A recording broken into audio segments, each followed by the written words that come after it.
गांव में दयाशंकर नाम का किसान अपनी पत्नी गौरी और बेटे रामू के साथ रहता था। दयाशंकर फसल करके अपने परिवार का गुजारा करता था। वो बड़ा ही मेहनती और ईमानदार था।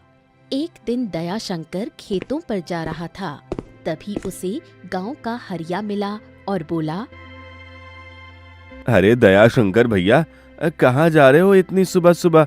लगता है खेतों पर जा रहे हो। हाँ भैया, खेतों पर ही जा रहा हूँ। इस बार खेतों में गेहूं किए हैं तो उनकी रखवाली ज्यादा करनी पड़ती है। हाँ हाँ भैया, सही कह रहे हो। जंगली जानवर जाकर खेतों को बिगाड़ देते हैं। हमारा गांव बिल्कुल जंगल के पास है। यही तो बात है, इसलिए तो भैया ज्यादा रखवाली करनी पड़ रही है। अच्छा, तो मैं चलता हूँ। ये कहकर दयाशंकर वहां से चला गया और खेतों पर आकर रखवाली करने के लिए एक पेड़ के नीचे बैठ गया। लगता है इस बार मेरी फसल अच्छी हो जाएगी। बस भगवान की दुआ से फसल अच्छी हो जाए तो अपने बेटे की अच्छी परवरिश कर सकूं। वहीं दूसरी तरफ एक लोमड़ी जंगल में तेज तेज भाग रही थी। कहाँ जाएगा बच के मुझसे? बच नहीं सकता तू। तू मुझे कभी नहीं पकड़ पाएगी लोमड़ी। ये कहकर बंदर आगे आगे भाग रहा था, जिस पर लोमड़ी ने कहा, मैं तो आज तुझे पकड़ कर ही रहूंगी और तेरा काम तमाम कर दूंगी। तूने मुझे बहुत परेशान कर रखा है। नहीं नहीं, तू मेरा कुछ नहीं बिगाड़ पाएगी। तभी अचानक लोमड़ी रुक गई, क्योंकि बंदर जंगल पार करके गांव की तरफ चला गया। अरे ये बंदर तो गांव की तरफ चला गया है। अब मैं क्या करूं? अगर मैं गांव की तरफ गई तो गांव वाले मुझे भगा देंगे। जब ये वापस जंगल में आएगा तब मैं इसे बताऊंगी। ये कहकर लोमड़ी वहीं से वापस चली गई। वहीं बंदर गांव में आ गया। तभी उसकी नजर दयाशंकर पर गई। दयाशंकर ने बंदर को देखा तो घबरा गया। अरे बंदर, तुम यहाँ क्या कर रहे हो? मैं यहाँ अपनी जान बचाने के लिए आया हूँ। मेरे पीछे लोमड़ी पड़ी हुई है। क्या लोमड़ी पड़ी हुई है? पर वो तुम्हारे पीछे क्यों पड़ी है? क्योंकि वो मुझे मारना चाहती है, इसलिए मैं यहाँ आ गया हूँ। तुम मुझे बचा लो, अपने साथ रख लो। ये सुनकर दयाशंकर सोच में पड़ गया, क्योंकि उसके घर उसका बेटा भी था, और उसने कहा, पर अगर तुमने मेरे परिवार वालों को परेशान किया तो? नहीं नहीं नहीं नहीं, मैं आपके परिवार वालों को कभी परेशान नहीं करूंगा। आप मुझे अपने साथ रख लीजिए। ये सुनकर दयाशंकर बंदर को अपने साथ ले आया। जब उसकी पत्नी गौरी ने बंदर को देखा तो कहा, अजी, ये बंदर आपको कहाँ से मिल गया? आप इसे घर क्यों ले आए? ये बेचारा अपनी जान बचाने के लिए मदद मांग रहा था, इसलिए ले आया हूँ। अच्छी बात है, पर ध्यान रखना ये बंदर मेरे बेटे से दूर ही रहे। हाँ हाँ, तुम चिंता मत करो, ये बंदर हमारे बेटे से दूर ही रहेगा। धीरे धीरे समय गुजर रहा था। बंदर रोजाना खेतों पर दयाशंकर के साथ जाया करता था और खेतों की रखवाली करता था, जिसे देखकर दयाशंकर काफी खुश होता। और एक दिन रामू खेतों पर खाना देने आया, जिस पर दयाशंकर ने कहा, अरे बेटा, तुम अकेले? तुम्हें इस तरह अकेले नहीं जाना चाहिए था। माँ ने कहा मैं खाना देकर आऊं, इसलिए आया हूँ। अच्छी बात है, पर अब तुम घर जाओ, पर ध्यान रखना कोई जंगली जानवर ना मिल जाए। हाँ हाँ पिताजी, मैं जाता हूँ। रुको रुको, मैं भी तुम्हारे साथ चलता हूँ। आखिरकार तुम मुझे मिल ही गए। अब मैं तुम्हें छोड़ूंगी नहीं। ये सुनकर बंदर काफी ज्यादा घबरा गया और बोला, तुम मुझे कुछ भी कर लो, पर इस लड़के से दूर ही रहना। अच्छा, तो तुम इस लड़के के घर वाले बनकर आए हो? पहले तो मैं इस लड़के को ही चोट पहुंचाऊंगी। ये सुनकर रामू काफी ज्यादा डर गया और बोला, बचाओ बचाओ, अरे हमें कोई बचाओ, वरना ये लोमड़ी हमें मार डालेगी। अब तुम्हें कोई नहीं बचा सकता। ये कहकर लोमड़ी ने रामू पर हमला किया, पर बंदर बीच में आ गया और रामू से बोला, तुम भागो, मैं इस लोमड़ी को देखता हूँ। ये देखकर लोमड़ी को बहुत गुस्सा आया और बोला, अच्छा, तो तुझे पहले मरना है? अच्छी बात है, पहले मैं तुझे ही मारती हूँ। ये कहकर लोमड़ी ने बंदर पर हमला किया। तभी वहाँ हरिया आ गया और उसने लोमड़ी को वहाँ से भगा दिया, जिस पर हरिया ने बंदर से कहा, तुम ठीक हो ना? हाँ हाँ, मैं ठीक हूँ, तुम्हारा धन्यवाद। तभी दयाशंकर भी खेतों से लौट आया और उसने जब बंदर को घायल देखा तो कहा, अरे अरे, ये क्या हो गया? तुम इतने घायल कैसे हो गए? कुछ नहीं, बस लोमड़ी ने हमला कर दिया था। क्या लोमड़ी ने हमला कर दिया? रामू कहाँ है? उसे तो कुछ नहीं हुआ। नहीं नहीं, आपके बेटे को कुछ नहीं हुआ। मैंने आपके बेटे को बचा लिया। ये सुनकर दयाशंकर काफी ज्यादा हैरान हुआ और फिर बंदर को घर ले आया। घर आने पर गौरी बंदर पर जोर जोर से चिल्लाने लगी, आज इसी की वजह से मेरे बेटे को कितनी चोट आई। देखिए ना, मेरे बेटे के हाथ में चोट लग गई है। ये सब इस बंदर की वजह से हुआ है। नहीं, ये बंदर की वजह से नहीं हुआ, बल्कि लोमड़ी ने हमला किया था। अगर बंदर ने रामू को बचाया ना होता तो आज हमारा बेटा जिंदा ना होता। ये सुनकर गौरी भी काफी हैरान हुई और उसने रामू से कहा, क्या ये सच बात है बेटा? हाँ हाँ, मैं आपको तब से यही बताना चाह रहा था, बंदर ने मेरी मदद की। ये सुनकर गौरी को अपनी गलती का एहसास हुआ। इसके बाद गौरी ने बंदर की भी पट्टी की, जिससे बंदर काफी खुश हुआ। धीरे धीरे समय गुजर रहा था। समय के साथ अब बंदर उन लोगों के घर का सदस्य बन गया था। वो उनके हर दुख सुख में साथ रहता था। इस बार फसल काफी अच्छी हुई, जिस पर दयाशंकर ने कहा, सुनो, मैं फसल को बाजार बेचने जा रहा हूँ, क्या तुम मेरे साथ चल रहे हो? हाँ हाँ मालिक, मैं भी तुम्हारे साथ ही चलूंगा। अरे तुम मुझे मालिक क्यों कह रहे हो? तुम तो मेरे बेटे की तरह हो। ये सुनकर बंदर काफी खुश हुआ और वो दयाशंकर के साथ बाजार आया। बाजार आने पर पता लगा आज बाजार बंद था, क्योंकि राजा के पुत्र को किसी ने अगवा कर लिया, जिससे राजा काफी ज्यादा परेशान था और इसीलिए राजा ने सारे बाजार को बंद करवा दिया। बड़ी हैरान करने वाली बात है, राजा के पुत्र को किसने अगवा कर लिया? यह तो पता नहीं, पर अब हमें यहाँ से चलना चाहिए, क्योंकि बाजार तो बंद है। हाँ हाँ, तुम सही कह रहे हो। इसके बाद वो लोग घर लौट आए, जिस पर गौरी ने कहा, क्या हुआ? आप लोग अनाज बेचकर नहीं आए? अरे आज तो बाजार ही बंद था, क्योंकि राजा के पुत्र को किसी ने अगवा कर लिया, इसलिए चारों तरफ सैनिक छानबीन कर रहे हैं।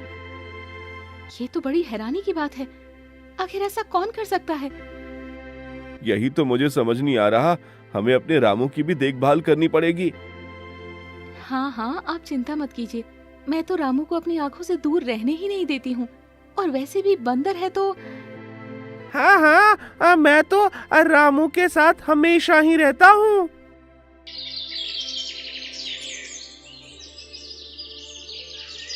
क्योंकि राजा के पुत्र को किसी ने अगवा कर लिया, जिससे राजा काफी ज्यादा परेशान था। राजकुमार जवान थे, फिर भी उन्हें किसी ने अगवा कर लिया। बड़ी हैरानी की बात है मंत्री, आप कुछ पता क्यों नहीं कर पा रहे हैं?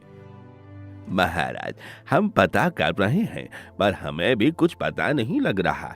अगर कोई छोटा बच्चा होता तो समझ में आता। यही तो हमें समझ में नहीं आ रहा, आखिर किसने राजकुमार को अगवा कर लिया। एक बार मुझे उसका पता लग जाए, मैं उसे जिंदा नहीं छोड़ूंगा। मंत्री, चारों तरफ ढूंढो, मुझे जल्द से जल्द राजकुमार चाहिए। हाँ हाँ महाराज, परेशान मत हो महाराज, हम जल्द ही चारों तरफ राजकुमार को ढूंढेंगे। राजकुमार जल्दी ही मिल जाएंगे। ये कहकर मंत्री वहां से चला गया, जिससे राजा काफी ज्यादा परेशान हुए। वहीं दूसरी तरफ दयाशंकर आराम से अपने परिवार के साथ रहता था। पर एक दिन अचानक से गांव में से जवान लड़के और बच्चे गायब होने लगे, जिससे गांव के लोग काफी ज्यादा परेशान हो गए। अरे कुछ समझ ही नहीं आ रहा, यह जवान लड़के और बच्चे जा कहाँ रहे हैं? हाँ हाँ भैया, ऐसा ही कह रहे हो।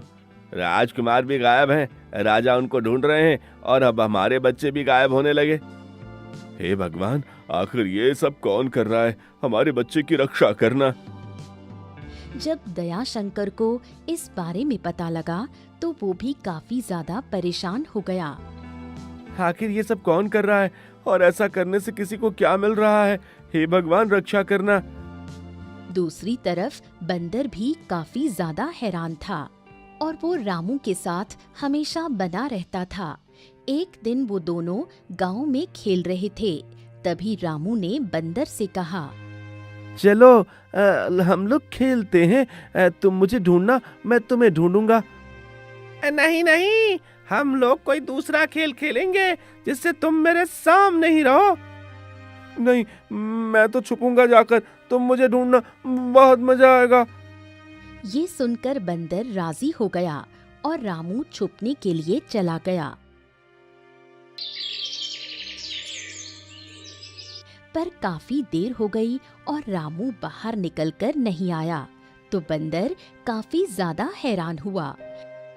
अरे रामू, ओ रामू, कहाँ चले गए? बाहर निकलो, मैं हार मानता हूँ। पर रामू बाहर ही नहीं आया, जिस पर बंदर ने कहा, अरे ये रामू कहाँ चला गया? अब मुझे जल्दी से घर जाकर बताना चाहिए। ये कहकर बंदर जल्दी से घर आया और उसने गौरी और दयाशंकर को सारी बात बताई, जिसे सुनकर वो लोग काफी परेशान हो गए। ये तुम क्या कह रहे हो? रामू तो तुम्हारे साथ ही था ना? हाँ हाँ, हम लोग साथ ही खेल रहे थे। गांव में अचानक से रामू गायब हो गया। नहीं, ऐसा नहीं हो सकता। तुम मेरे बेटे की रक्षा नहीं कर पाए। निकल जाओ मेरे घर से। ये सुनकर बंदर काफी ज्यादा दुखी हुआ। इस पर दयाशंकर ने कहा, तुम बंदर पे गुस्सा क्यों कर रही हो? आखिर उसने क्या कर दिया? अजी, इसी की वजह से हमारा बेटा गायब हो गया। इसने कहा था ये हमारे बेटे के साथ हमेशा रहेगा। मैं रामू के साथ ही था, पर पता नहीं वो अचानक कहाँ चला गया। मुझे माफ कर दो। नहीं नहीं, मैं तुम्हें माफ नहीं कर सकती। अगर तुम्हें माफी चाहिए तो मेरे बेटे को वापस लेकर आओ, तभी मैं तुम्हें माफ करूंगी, वरना मैं तुम्हें कभी भी माफ नहीं करूंगी। ये सुनकर बंदर काफी दुखी हुआ और वो वहां पर चला गया, जिस पर दयाशंकर भी काफी दुखी हुआ और वो रामू को पूरे गांव में ढूंढने के लिए गया। रामू, ओ रामू बेटा, रामू तुम कहाँ हो? जब दयाशंकर को गांव वालों ने परेशान देखा तो कहा, क्या हुआ दयाशंकर, तुम परेशान लग रहे हो? पता नहीं मेरा बेटा रामू कहाँ चला गया, मिल ही नहीं रहा। अरे भैया, तुम्हें पता नहीं, गांव में से अचानक ही लड़के और जवान लोग गायब हो रहे हैं। कहीं ऐसा तो नहीं तुम्हारा बेटा भी गायब हो गया हो? ये सुनकर दयाशंकर काफी ज्यादा दुखी हो गया। उसे तो कुछ समझ ही नहीं आ रहा था। उसने पूरे गांव में रामू को ढूंढा, पर रामू कहीं नहीं मिला। वहीं दूसरी तरफ बंदर दुखी होकर जंगल में आ गया और अपने आप से कहा, ये सब मेरी ही गलती है। ना ही मैं रामू के साथ खेलता, ना ही रामू गायब होता। अब मैं क्या करूं? कहां से रामू को ढूंढूं? ये कहकर बंदर जोर जोर से रोने लगा। तभी वहां पर वही लोमड़ी आ गई लोमड़ी ने बंदर को इतना दुखी देखा तो कहा, क्या हुआ बंदर? वैसे तो तू सभी को रुलाता है, आज तू क्यों रो रहा है? तुम्हें तो खुशी हो रही है कि मैं रो रहा हूँ क्योंकि मुझे घर से निकाल दिया है। क्यों? तुझे घर से क्यों निकाल दिया गया? क्योंकि रामू गायब हो गया। हम लोग खेल रहे थे तभी अचानक वो गायब हो गया, इसलिए। ये सुनकर लोमड़ी भी काफी हैरान हुई और बोली, नहीं नहीं, मुझे खुशी नहीं हो रही, मुझे तो बहुत दुख हुआ। भले ही तू कैसा भी है, पर तुझे एक परिवार मिला था। तू चिंता मत कर, मैं रामू को ढूंढने में मदद करूंगी। ये सुनकर बंदर काफी ज्यादा खुश हुआ और बोला, क्या तुम सच कह रही हो? तुम रामू को ढूंढने में मदद करोगी? हाँ हाँ, क्यों नहीं, हम सभी एक ही प्रजाति के हैं, इसीलिए मैं तुम्हारी मदद जरूर करूंगी। इसके बाद वो लोग रामू को ढूंढने के लिए जंगल में आगे चले गए। दूसरी तरफ दयाशंकर काफी परेशान हुआ और घर लौट आया, जिस पर गौरी ने कहा, क्या हुआ, हमारा बेटा मिला? नहीं नहीं, पूरे गांव में देख लिया, रामू कहीं नहीं मिल रहा है। अजी, तो अब हम लोग क्या करेंगे? हमारा इकलौता बेटा था, मैं अपने बेटे के बिना जिंदा नहीं रह सकती। तुम चिंता मत करो, मैं राजा के पास जा रहा हूँ। ये कहकर दयाशंकर राजा के पास आया। राजा ने दयाशंकर को देखा तो कहा, क्या हुआ, कैसे आना हुआ? महाराज, मेरा पुत्र आज सुबह से गायब है। क्या? तुम्हारा पुत्र गायब हो गया? हमारे राजकुमार भी गायब हैं। कुछ समझ नहीं आ रहा कि आखिर ये सब क्या हो रहा है। महाराज, कुछ कीजिए, वो हमारा इकलौता पुत्र था। हाँ हाँ, तुम चिंता मत करो, मैं पूरी कोशिश कर रहा हूँ। जल्द से जल्द पता लगा लिया जाएगा कि आखिर इन सब के पीछे कौन है। वहीं दूसरी तरफ लोमड़ी ने बंदर से कहा, वैसे आजकल जंगल में कुछ अजीब अजीब सी हरकतें हो रही हैं। मैं कुछ समझा नहीं, क्या हो रहा है जंगल में? पता नहीं, कुछ अजीब सी मंत्रों की आवाज आती है। ऐसा लगता है जैसे कोई जोर जोर से मंत्र पढ़ रहा हो, किसी औरत की आवाज। क्या ये तुम कह रही हो? मुझे वहाँ ले जा सकती हो जहाँ से ये आवाज आती है? हाँ हाँ, क्यों नहीं, पर मुझे बड़ा डर लग रहा है। अगर वहाँ पर कोई हुआ तो वो हम लोगों को मार डालेगा। नहीं नहीं, तुम सिर्फ रास्ता बता दो, मैं अकेला चला जाऊंगा, तुम्हें परेशान भी नहीं करूंगा। ये सुनकर लोमड़ी ने बंदर को रास्ता बता दिया और बंदर उसी तरफ चला गया। वहां आने पर बंदर ने देखा एक गुफा थी। गुफा से जोर जोर की आवाज आ रही थी। ओम भट्ट भट्ट स्वाहा। ओम। जिस पर बंदर ने कहा, अरे, आवाजें तो इसी गुफा से आ रही हैं, मुझे इसी गुफा के अंदर जाना चाहिए। ये कहकर बंदर उसी गुफा के अंदर आ गया। अंदर आने पर बंदर ने देखा वहां एक औरत जोर जोर से मंत्र पढ़ रही थी और हवन कर रही थी, जिसे देखकर वो काफी हैरान हुआ, क्योंकि वहां पर एक तांत्रिक भी बैठा हुआ था। जिस पर बंदर ने कहा, ये सब क्या हो रहा है? मुझे इस बारे में दयाशंकर को बताना चाहिए। ये कहकर बंदर वहां से जल्दी गांव आ गया। मेरे साथ जल्दी चलो, जंगल में कुछ भयानक हो रहा है। ये तुम क्या बकवास कर रहे हो? चले जाओ यहाँ से, मेरे पति कहीं नहीं जाने वाले। वैसे भी तुमने मेरे बेटे को खा ही लिया है। नहीं नहीं, मैं आपके बेटे का पता लेकर आया हूँ, चलो मेरे साथ, आपका बेटा वहीं मिलेगा। ये सुनकर दयाशंकर काफी हैरान हुआ। ये तुम क्या कह रहे हो बंदर? कहाँ है हमारा बेटा? आप पहले जंगल चलिए। ये सुनकर दयाशंकर काफी हैरान हुआ और फिर वो बंदर के साथ जंगल में आ गया। दूसरी तरफ लोमड़ी महल आ गई। लोमड़ी को देखकर राजा काफी हैरान हुए और बोले, ये तुम क्या कह रही हो? तुम्हें महल में आने किसने दिया? महाराज, मुझे आपको कुछ जरूरी बात बतानी है। क्या बताना है तुम्हें? महाराज, जंगल में कुछ अजीब घटनाएं हो रही हैं। मुझे ऐसा लगता है इन सब के पीछे वही है जो बच्चों और जवानों को गायब कर रहा है। राजा काफी हैरान हुए और बोले, अच्छा, ऐसी बात है, ठीक है, तुम जाओ, हम पता करते हैं इन सब के पीछे कौन है।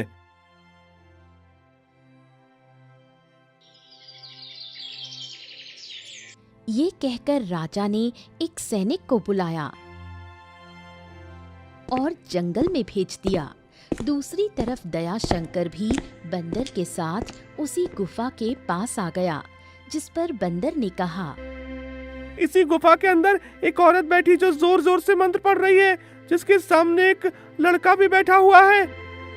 ये तुम क्या कह रहे हो? वहाँ तुमने रामू को देखा?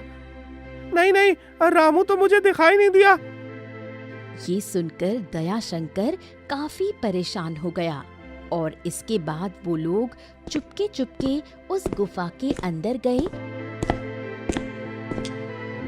तो वहाँ कोई नहीं था, जिसे देखकर दयाशंकर ने कहा, अभी तो इस गुफा में कोई नहीं है। मुझे नहीं पता, मैंने अपनी आंखों से देखा था, इसी गुफा में थे। तभी दयाशंकर ने देखा वहाँ का नजारा काफी भयानक था। ऐसा लग रहा था जैसे वहाँ पर बलि दी गई हो। इसी के साथ हवन हो रहा था। ये सब देखकर दयाशंकर ने कहा, मुझे ऐसा क्यों लग रहा है कि यहाँ पर किसी की बलि दी गई हो। हमें इस बारे में राजा को बताना पड़ेगा। हाँ हाँ, आप ठीक कह रहे हैं, आप जाइए, मैं इस गुफा के अंदर जाकर देखता हूँ इसके अंदर क्या है। नहीं नहीं, तुम गुफा के अंदर मत जाओ, तुम मेरे साथ चलो।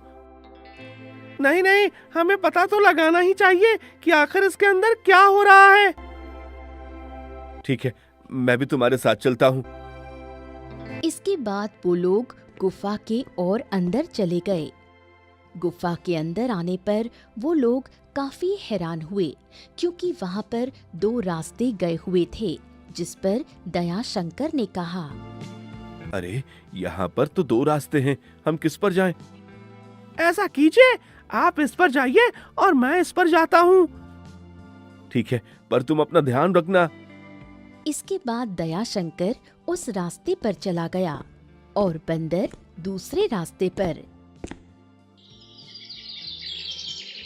दयाशंकर जिस रास्ते पर गया, कुछ ही देर बाद वो गांव में निकल आया, जिसे देखकर वो काफी हैरान हुआ। अरे ये क्या, मैं तो गांव में निकल आया हूँ, इसका मतलब ये रास्ता गांव का है। वहीं बंदर दूसरी तरफ गया तो वो महल के एक कक्ष में निकला, जिस पर उसने कहा, अरे ये तो महल का कक्ष है, मैं यहाँ कैसे आ गया? इसका मतलब ये रास्ता महल को जाता है। तभी बंदर को किसी के आने की आहट सुनाई दी और वो जल्दी से दोबारा से उसी गुफा में आ गया और फिर दूसरे रास्ते पर गया तो वो गांव में निकल आया, जहां दयाशंकर उसका इंतजार कर रहा था। तुम आ गए, मैं तुम्हारा इंतजार कर रहा था। वो रास्ता कहाँ जा रहा था? वो रास्ता तो महल के कक्ष में जा रहा था। क्या, महल के कक्ष में? पर ये कैसे हो सकता है? यही तो मुझे समझ में नहीं आ रहा। आखिर इन सब के पीछे कौन है और ये चक्कर क्या है? हो ना हो इसका रहस्य महल से ही जुड़ा हुआ है। वहीं राजा ने भी इस बारे में पता लगवाया तो सैनिकों को वहाँ कुछ नहीं मिला, जिस पर सैनिक ने राजा से कहा, महाराज, गुफा तो मिली पर गुफा में कोई नहीं था। ऐसा लग रहा है गुफा में बलि दी गई हो। जिसे सुनकर राजा काफी ज्यादा परेशान हुए और बोले, ये तुम क्या कह रहे हो? आखिर ऐसा कैसे हो सकता है? वहाँ पर बलि कौन दे रहा है? ये तो हमें भी नहीं पता महाराज कि वहाँ बलि कौन दे रहा है। अब राजा को कुछ समझ नहीं आ रहा था वो क्या करे, क्योंकि अब उन्हें अंदर ही अंदर डर लग रहा था कि कहीं राजकुमार के साथ कुछ अनिष्ट ना हुआ हो। हे भगवान, मेरे बेटे की रक्षा करना, कहीं उन्हें कुछ ना हो गया हो। अपने बेटे के बिना मैं जिंदा नहीं रह सकता। राजा काफी ज्यादा परेशान हो रहा था। वहीं दूसरी तरफ गौरी भी काफी ज्यादा परेशान थी, क्योंकि अभी तक दयाशंकर लौटकर नहीं आया और उसने अपने आप से कहा, हे भगवान, अभी तक मेरे पति लौट कर नहीं आए। ये बंदर मेरे पति को कहाँ ले गया है? मेरे पति की रक्षा करना। गौरी काफी ज्यादा परेशान हो रही थी। वहीं दूसरी तरफ दयाशंकर ने बंदर से कहा, अब हमें राजा से ही इस बारे में बात करनी पड़ेगी, क्योंकि उनका भी पुत्र गायब है। हाँ, महाराज को अब इस बारे में बताना पड़ेगा। क्या वो हमारी बातों पर विश्वास करेंगे? विश्वास क्यों नहीं करेंगे, उन्हें करना ही पड़ेगा। चलो तुम मेरे साथ। इसके बाद वो लोग महल आ गए। राजा ने जब उन दोनों को देखा तो कहा, अरे तुम यहाँ पर क्या क्या कर रहे हो? क्या हो गया? महाराज, मुझे आपसे कुछ जरूरी बात करनी है। बताओ, क्या बात करनी है? तुम थोड़े परेशान लग रहे हो। मुझे पता है अभी तुम्हारा पत्र नहीं मिला है। हाँ, मुझे पता है महाराज, पर मुझे और किसी बारे में बात करनी है। ये सुनकर राजा थोड़े हैरान हुए और बोले, बताओ, तुम्हें किस बारे में बात करनी है? इसके बाद दयाशंकर ने राजा को सारी बात बताई, जिसे सुनकर राजा थोड़े हैरान हुए और बोले, ये तुम क्या कह रहे हो? पर ऐसा कैसे हो सकता है? यही तो मुझे समझ में नहीं आ रहा महाराज। मुझे ऐसा लगता है महल से कोई मिला हुआ है। अगर ऐसी बात है तो मैं उसे जिंदा नहीं छोड़ूंगा। तुम चिंता मत करो, मैं तुम्हारे साथ हूँ। ये सुनकर दयाशंकर और बंदर काफी ज्यादा खुश हुए। इसके बाद बंदर ने कहा, महाराज, उस दिन मैंने सुबह में ही वो आवाज सुनी थी, तो हमें इस बार सुबह ही गुफा में जाना पड़ेगा। क्यों नहीं? जब तुम बताओगे हम वहां उस गुफा में जाएंगे। इसके बाद वो लोग अगली सुबह उसी गुफा के लिए निकल गए। जैसे ही वो लोग गुफा के पास पहुंचे, उन्हें तेज तेज मंत्रों की आवाज सुनाई देने लगी, जिस पर बंदर ने कहा, ओम भट्ट भट्ट स्वाहा। मैंने आप लोगों से कहा था ना, इसके अंदर कोई है। देखिए, लगातार मंत्रों की आवाज आ रही है। ओम भट्ट भट्ट स्वाहा। आवाज को सुनकर राजा थोड़े हैरान हुए और बोले, ये आवाज यहाँ पर कैसे हो सकता है? क्या हुआ महाराज? आप थोड़े परेशान लग रहे हैं। नहीं, कुछ नहीं हुआ। हमें सावधानी से अंदर जाना पड़ेगा। हाँ, ठीक है, हम लोग आराम से अंदर जाएंगे। इसके बाद वो लोग अंदर आए तो वहां का नजारा देखकर राजा और वो काफी ज्यादा हैरान हो गए, क्योंकि वहां पर एक औरत और तांत्रिक बैठे हुए थे, जिसके सामने रामू बैठा था। ऐसा लग रहा था जैसे रामू की बलि दी जाएगी। ये देखकर दयाशंकर काफी ज्यादा परेशान हुआ और बोला, अरे, ये तो मेरा बेटा लगता है। ये लोग मेरे बेटे की बलि देने जा रहे हैं। मैं ऐसा होने नहीं दूंगा। ये कहकर दयाशंकर ने एकदम अपने बेटे को उठा लिया, जिससे तांत्रिक और रानी का ध्यान भंग हो गया। राजा ने जब रानी की तरफ देखा तो काफी ज्यादा हैरान हुआ और बोला, रानी, तुम यहाँ पर? ये सब तुम कर रही थी? पर क्यों? इसलिए मुझे तुम्हारी आवाज लगी। वहीं रानी ने जब राजा को देखा तो वो काफी ज्यादा घबरा गई। तभी राजा की नजर मंत्री पर गई। मंत्री वहीं बगल में खड़ा हुआ था। इस पर राजा ने कहा, इसका मतलब मंत्री तुमसे मिले हुए हो। मुझे तुमसे ऐसी उम्मीद नहीं थी। नहीं महाराज, मुझे क्षमा कर दीजिए। मैं इसमें मेरा कोई दोष नहीं है। रानी ने मुझे अपने साथ रहने के लिए कहा था। अच्छा, पर क्यों रानी? तुम्हें अपने साथ रहने के लिए क्यों कहा? और राजकुमार कहाँ है? अगर राजकुमार को कुछ हो गया तो मैं तुम्हें जिंदा नहीं छोड़ूंगा। तभी अचानक उन्हें अपने राजकुमार की आवाज सुनाई दी। राजकुमार की आवाज सुनकर राजा ने कहा, अरे, ये तो राजकुमार की आवाज है, पर राजकुमार है कहाँ? तभी अचानक बंदर की नजर एक कारागार में गई। उन्होंने कहा, उधर देखिए, वो कारागार में है। वहाँ पर कोई बंद है। इसके बाद दयाशंकर ने राजकुमार को छुड़ाया। तभी वहां पर सैनिक भी आ गए, जिस पर राजा ने रानी से कहा, तुमने ये सब क्यों किया? मुझे तुमसे ये उम्मीद नहीं थी। इसका मतलब तुम इन सब के पीछे थी। इस पर रानी ने कोई उत्तर नहीं दिया और राजा ने कहा, इन सब को महल ले चलो। अब इनका न्याय महल में ही होगा। इसके बाद सभी लोग महल आ गए। तांत्रिक काफी ज्यादा डरा था। वहीं मंत्री भी घबरा रहा था। इस पर राजा ने गुस्से से कहा, आखिर तुमने ऐसा क्यों किया रानी? तुम अपने ही बेटे के खून की प्यासी हो गई। तुम आखिर बच्चों की बलियां क्यों दे रही हो? क्योंकि मुझे शक्तिशाली होना था। मैं शक्तिशाली होना चाहती थी। मुझे इतनी जल्दी बूढ़ा नहीं होना था। तांत्रिक ने बताया कि मैं शक्तिशाली हो सकती हूँ अगर मैं अपने पुत्र की बलि दूंगी। ये सुनकर राजा काफी ज्यादा हैरान हुआ और बोला, तांत्रिक, मैं तुझे छोड़ूंगा नहीं, मार डालूंगा। ये सुनकर तांत्रिक वहां से भागने लगा, जिस पर सैनिक ने तांत्रिक को पकड़ लिया और राजा ने कहा, इसे कारागार में डाल दो।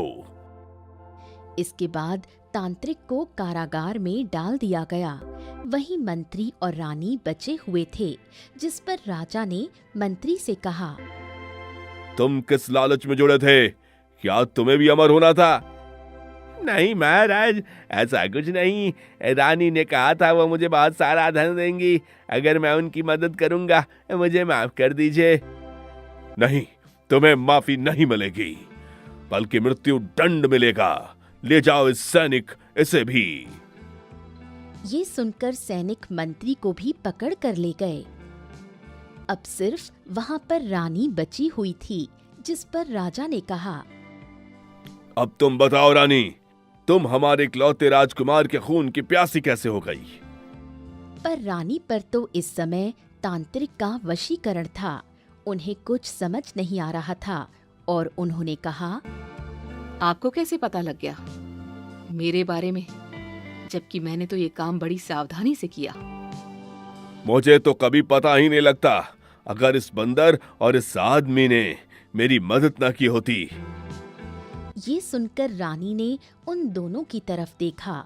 रानी की आंखों में गुस्सा था और उन्होंने कहा, इसका मतलब ये सब इन दोनों का किया हुआ है। इन दोनों की वजह से मेरे सालों की तपस्या भंग हो गई। मैं इन्हें नहीं छोड़ूंगी। ये आप क्या कह रही हैं रानी? आप होश में तो हैं? हाँ, मैं होश में हूँ। आज मैं इस आदमी को मार डालूंगी, क्योंकि आज इसी की वजह से मेरी तपस्या भंग हुई है। अगर ये ना होता तो मैं आज राजकुमार की बलि देकर अमर हो जाती। ये सुनकर रानी ने तलवार निकाली और दयाशंकर पर वार करना चाहा, जिसे देखकर बंदर काफी ज्यादा परेशान हुआ और वो एकदम बीच में आ गया, जिससे तलवार बंदर को लग गई और वो घायल हो गया। ये देखकर राजा चिल्लाए, सैनिकों, रानी को पकड़ लो। इसके बाद सैनिक ने रानी को पकड़ लिया, जिस पर दयाशंकर ने बंदर से कहा, ये तुमने क्या किया? नहीं नहीं, तुम्हें कुछ नहीं हो सकता।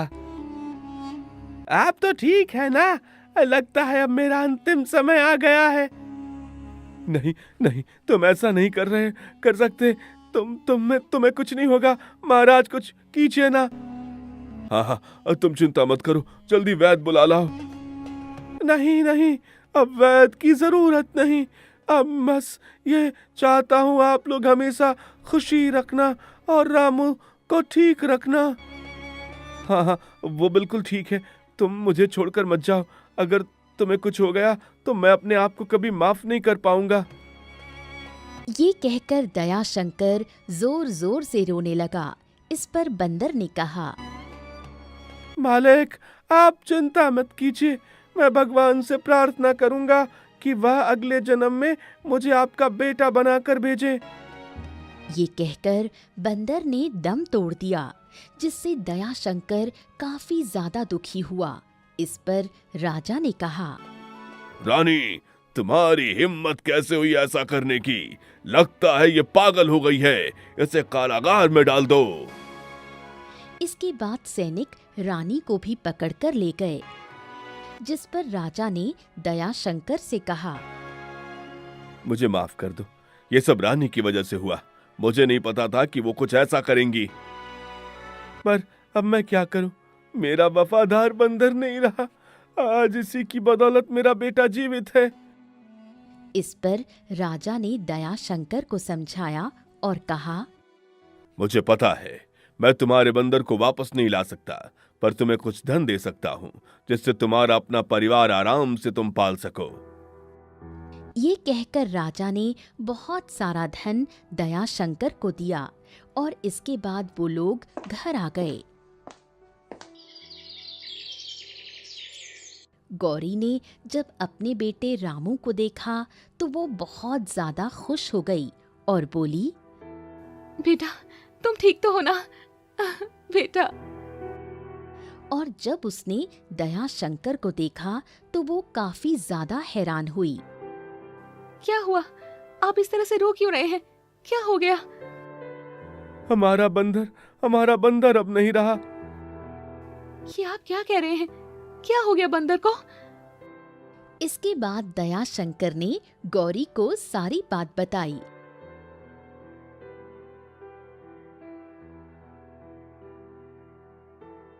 जिसे सुनकर गौरी भी काफी ज्यादा दुखी हुई, क्योंकि वो तो सोच रही थी बंदर की वजह से उसके बेटे की जान खतरे में पड़ी, पर आज बंदर ने ही उसके पति और उसके बेटे की जान बचाई।